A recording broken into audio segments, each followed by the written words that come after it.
ये बताइए कि मान लीजिए कि किसी के पास 100 रुपए पड़े हों, कैश लेकर बैठा हो, तो क्या सारे के सारे अभी लगा देने हैं अगर हम लॉन्ग टर्म का व्यू रखें, या फिर कुछ कुछ इवेंट्स जो आगे खड़े हैं, आगे बजट आएगा, उसके बाद इलेक्शन आएगा, तो उसके लिए भी थोड़ा सा प्रिपेयर करके रखना चाहिए। अभिषेक, जो ओवर द इयर्स हमने सीखा है कि you should never put all your eggs in one basket.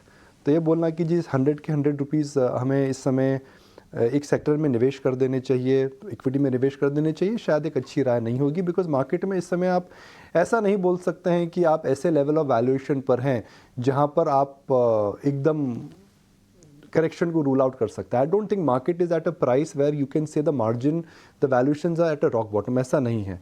अब मार्केट के अंदर देखिए अभिषेक, मार्केट के अंदर जो प्राइस चेंज होता है किसी भी कंपनी का, it is a function of EPS into P. Hindustan का पी बढ़ चुका है, मगर जो ईपीएस है वह बढ़ रही है।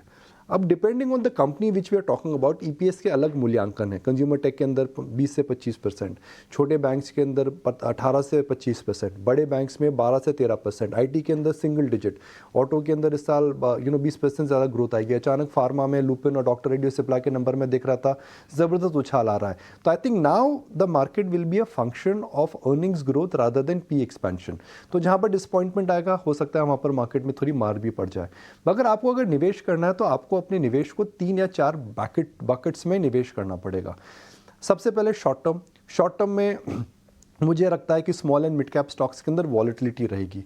फिर है मीडियम टर्म के अंदर अगर आप 15 से 20% की वॉलेटिलिटी सहन कर सकते तो निवेश करना चाहिए। मगर अब जो तीसरी बकेट आपकी लॉन्ग टर्म की, उसके अंदर अगर आप 3 से 5 साल का व्यू लगाते हैं तो मुझे लगता है कि उस बकेट के अंदर आपको चिंता का इस समय विषय नहीं करना चाहिए।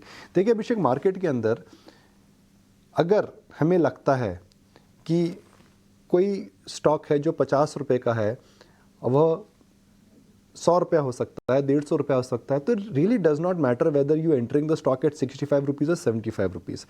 तो मैं ये बताना चाह रहा हूँ कि अगर हमें लगता है कि ट्रेंड ऊपर की तरफ है, तो it does not matter whether you make 5% more और 5% less, as long as you are part of the trend. तो जो मैं प्रियंका को बोला था वही बोला था, the first believe has to be India. और जब तक आप वो बिलीव करके रखते हैं तो रियली डज नॉट मैटर कि इस समय आपको इस समय आप क्या सोच रहे हैं। हाँ, शॉर्ट टर्म के अंदर small and mid cap stocks के अंदर थोड़ा केयरफुल रहिए। स्मॉल कैप्स के अंदर इस समय मुझे लगता है कि कई क्षेत्रों के अंदर जो स्पेशली गवर्नमेंट डोमिनेटेड स्टॉक्स हैं, पीएसयूज, देखिए अभिषेक, प्रियंका और डिम्पी, पिछले 1 साल में कहाँ पर कमाल और धमाल हुआ है सरकारी कंपनियों के अंदर। भले वो मेटल कंपनीज़ हों, भले ही वो डिफेंस हों, भले ही वो रेलवेज़ हो, भले ही मैन्युफैक्चरिंग में हो, भले ही वो, as long as there was a prefix PSU और अ सफिक्स पीएसयू, दो स्टॉक्स हैव डन वेल। अब अगला 6 महीना थोड़ा डिफरेंट रहेगा क्योंकि सेंट्रल इलेक्शंस आ रहे हैं, डिसीजन मेकिंग डिले हो जाएंगे, ऑर्डर बुक्स नहीं आएंगी।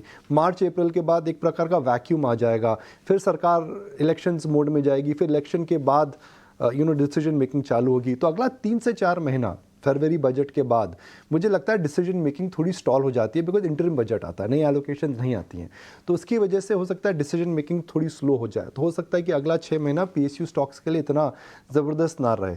अगला 6 महीना मुझे लगता है बैंक्स के लिए अच्छा रहेगा, because they underperformed and the base effect I think would kick in. अगला 6 महीना मुझे लगता है कि लग्जरी का जो बोलबाला चल रहा है उसमें बेस इफेक्ट हो सकता है देखने को मिले।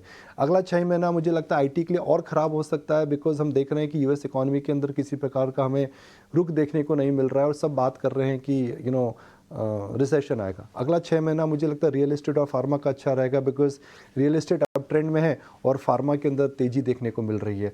अगला 6 महीना मुझे लगता है कि कंज्यूमर के लिए जो रूरल सेमी अर्बन कंज्यूमर हैं, जो कि 2-3 साल से हताश है, उसको मुझे लगता है कि बेस इफेक्ट और इन्फ्लेशन का जो बेस इफेक्ट था वह कम हो रहा है। अगला 6 महीना मुझे लगता है कि इंटरेस्ट रेट्स हो सकता है नीचे की तरफ ज़्यादा रहें, ऊपर की तरफ ना जाएं, तो जितने भी इंटरेस्ट रिलेटेड स्टॉक्स हैं उनके अंदर मुझे लगता है थोड़ा बेनिफिट देखने को मिल सकता है। तो एक सेक्टर और है जो मैं ऐड करना चाहूँगा, energy transition, EV, manufacturing, financials, niche companies, I think is real estate. Real estate के अंदर डिम्पी जी ज़्यादा जानते हैं, वह एक रियल एस्टेट में बड़े इन्वेस्टर हैं, कि रियल एस्टेट के अंदर डिम्पी जी जब ट्रेंड आता है तो 5 से 7 साल का ट्रेंड आता है, और हमने देखा है कि 8-9 साल की मंदी के बाद केवल 2 या 2.5 साल की तेज़ी आई है रियल एस्टेट के अंदर। तो मुझे लगता है अगले 3-4-5 साल के अंदर रियल एस्टेट सेक्टर के अंदर ट्रेंड अच्छा रहेगा। तो अगर बाबू घर बिकेंगे तो फिर टाइलें बिकेंगी, टाइलें बिकेंगी तो बाथरूम फिटिंग का सामान बिकेगा, प्लाईवुड बिकेगी, किचन का सामान बिकेगा, और किचन के सामान के साथ ट्यूबलाइट भी बिकेगी, लट्टू भी बिकेंगे, लोग ज़्यादा टीवी लगाएंगे और ईटीएन और स्वदेश देखेंगे। तो पूरा का पूरा जो ट्रेंड है, मुझे लगता है उस पर ध्यान रखना चाहिए।